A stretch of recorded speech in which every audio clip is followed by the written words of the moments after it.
Hello guys, എന്താണ് എല്ലാവരും വിശേഷം? ഇപ്പം ഞാൻ ഇന്നൊരു 4 മണി പലഹാരമായിട്ടാണ് വന്നിരിക്കുന്നത്.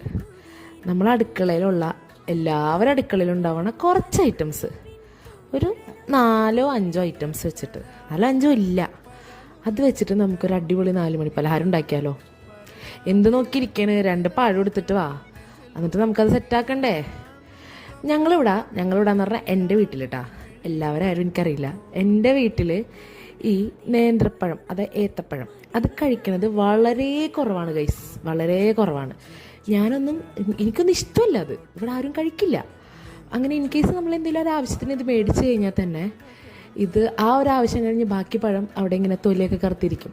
തൊലി കറുത്ത പിന്നെ പറയണ്ടല്ലോ, നമ്മളിവിടെ തൊലി കറുത്ത പഴത്തിനെ ഞങ്ങൾ കോട്ടിട്ട പഴം എന്ന് വിളിക്കും.